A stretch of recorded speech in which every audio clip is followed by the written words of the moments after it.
Yo, what's going on, everybody? It is Wednesday, February 14th, Valentine's Day. Happy Valentine's Day to everybody. So, folks, fading the zombies, the monetarist zombies, it's like the gift that never stops giving.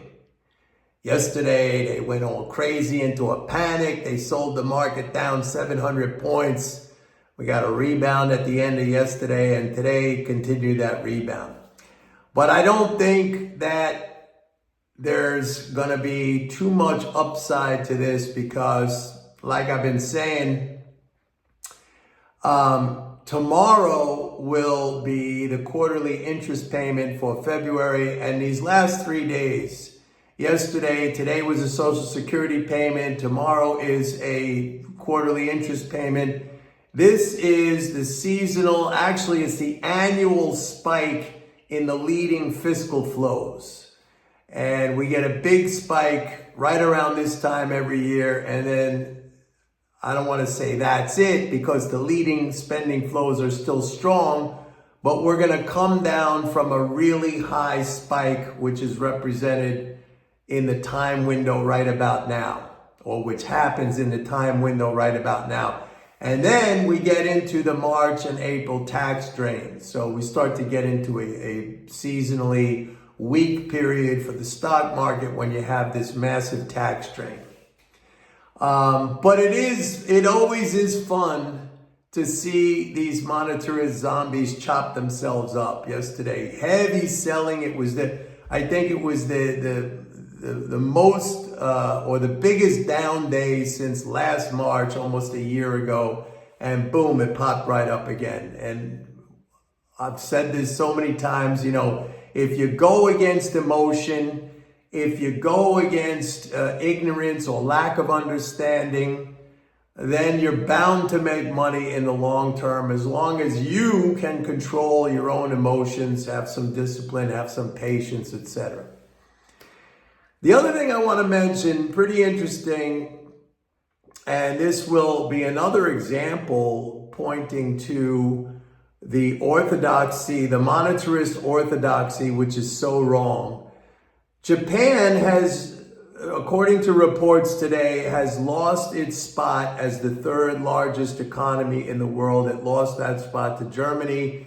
And the reason why it lost that spot is because Japan's economy has fallen into recession. Now, one thing I want to remind you of is the fact that the Bank of Japan never raised interest rates throughout the whole entire interest rate hike period that we have seen, not just by the Fed, but by the Bank of England, the Bank of Canada, the Australian National Bank, you name it. They all were raising, the ECB, they were all raising interest rates. It was just the Bank of Japan that was not raising interest rates. And in fact, interest rates in Japan, official rates, they're negative, okay?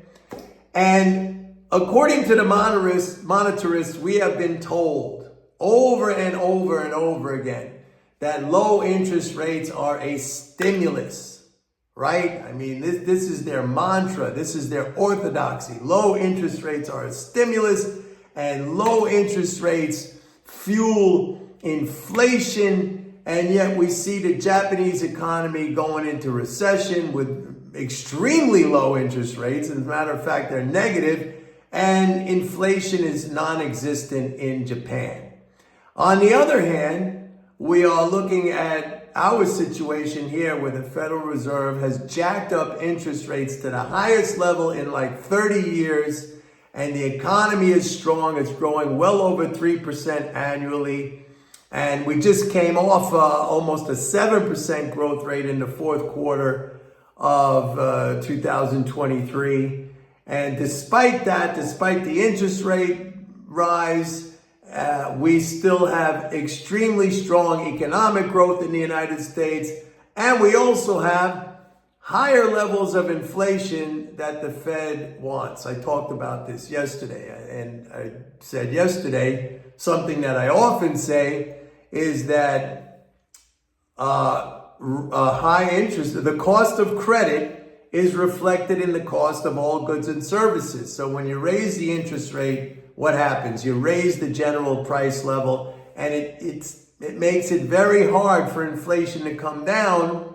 You know, we have seen a decline in inflation in certain things, in energy prices and stuff like that. We have seen a decline in inflation, but it's still not at the Fed's target, and it's probably not going to hit the Fed's target simply because the Fed unwittingly has raised the general price level by raising the interest rate and keeping it at a high level. But they don't understand this.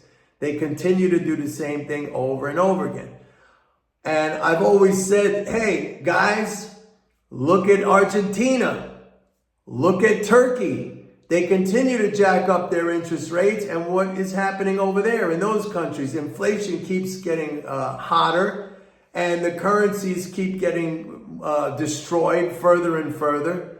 And it's a clear example that this approach, this so-called remedy, not only doesn't work, but it actually leads to the opposite result of what they are trying to achieve. But it's like they have blinders on. They don't want to look at that. Or you can look at the Japan situation and see how it's totally opposite of what their forecasts and predictions would be in a situation like that, where the Bank of Japan has kept extremely low interest rates, as a matter of fact, negative interest rates, and the economy is falling into recession. Now, why would that be? Very simple, because when you cut interest rates, it's the opposite effect. It removes that interest income transfer into the economy. And in the case of Japan, where the interest rates are negative, that actually functions as a tax, because money, yen on deposit in the banking system, has to pay an interest rate to the Bank of Japan. So it's literally sucking money out of the system. It is a drain on financial assets. And that is a situation or a condition which makes it very hard for the economy to grow. And the opposite is true here, where we have high interest rates. And what's happening as a consequence of that is that we are seeing rising transfers of interest income into the economy that continues to grow. And I've said this going all the way back 2 years ago when they started to raise interest rates. I said this is going to be slow at first, but then it'll start to get into kind of like a parabolic acceleration, because the longer the Fed keeps interest rates high, the greater the transfer of interest income into the economy is going to be. That's because, as some of these longer dated government securities mature, they get rolled over now with the higher coupon, with the higher interest rate attached. And that just continues to go on and on and on. And we start to see an acceleration in these interest income transfers.